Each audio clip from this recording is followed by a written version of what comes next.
નમસ્કાર દર્શક મિત્રો, બીએન ન્યૂઝમાં આપનું સ્વાગત છે। આપ નિહાળી રહ્યા છો બીએન ન્યૂઝ ઝઘડિયા તાલુકાના રાજપારડી ગામે રામનવમી પર્વ નિમિત્તે ભવ્ય શોભાયાત્રાનું આયોજન કરવામાં આવ્યું।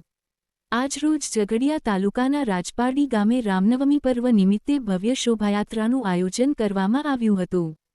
આ અવસરે ગામમાં ધાર્મિક ઉત્સાહ અને ભક્તિભાવનો માહોલ છવાઈ ગયો હતો। શોભાયાત્રામાં ભગવાન શ્રીરામ, માતા સીતાજી અને લક્ષ્મણજીના આકર્ષક રીતે સજાવટ કરાયેલા રથ મુખ્ય આકર્ષણ બન્યા હતા। ભક્તો દ્વારા જય શ્રીરામ ના ગુંજતા નાદ સાથે યાત્રા ગામના મુખ્ય માર્ગો પરથી પસાર થઈ હતી। યુવક મંડળો દ્વારા ધ્વજ સાથે રેલી, ભજન કીર્તન તેમજ સંગીતના તાલે ઉત્સાહપૂર્વક ભાગ લેવાયો હતો।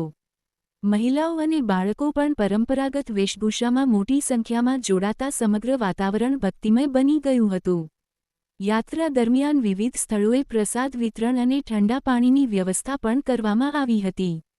કાર્યક્રમ દરમિયાન કાયદો અને વ્યવસ્થા જળવાઈ રહે તે માટે પોલીસ તંત્ર દ્વારા જરૂરી બંદોબસ્ત ગોઠવવામાં આવ્યો હતો। સમગ્ર શોભાયાત્રા શાંતિપૂર્ણ અને સુવ્યવસ્થિત રીતે પૂર્ણ થઈ હતી। Reporter Malek Sirajuddin, BN news Jhagadia. જય શ્રી રામ।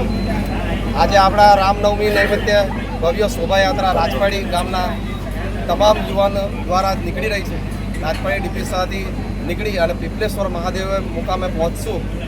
આ યાત્રામાં ખૂબ જ ઉત્સાહ આજે યુવાનોમાં દેખાઈ રહ્યો છે અને શાંતિપૂર્ણ રીતે ભાઈચારા રૂપે આપણે આ યાત્રા કાઢીશું અને પીપલેશ્વર મહાદેવ મંદિરે ભવ્ય આપણે પૂર્ણાહુતિ કરી અને આરતી કરી અને ત્યારબાદ મહાપ્રસાદની લાભ લઈ અને દરેક જણ છૂટા પડીશું। જય શ્રી રામ। જય શ્રી રામ। જય સિયારામ। જય સિયારામ। આજ રોજ 26/3/26ના રોજ રામનવમી નિમિત્તે રાજપારડીના સમગ્ર હિન્દુ ભાઈઓ તથા યુવાનો દ્વારા રામનવમીની શોભાયાત્રાનું આયોજન કરવામાં આવેલું છે। ભવ્ય શોભાયાત્રા રાજપારડી હાઈસ્કૂલ પરથી નીકળી અને સમગ્ર ગ્રામમાં ફેરવી અને ત્યારબાદ પીપલેશ્વર મહાદેવ મંદિરે મહાઆરતીનું આયોજન કરવામાં આવેલું છે।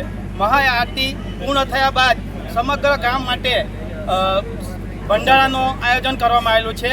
એનો સૌ ભક્તજનો અને બધા લાભ લે એ રીતના સમગ્ર આયોજનને બધાના સહકારથી સંપૂર્ણ સફળતા મળે એ જ હિસાબે જય સિયારામ।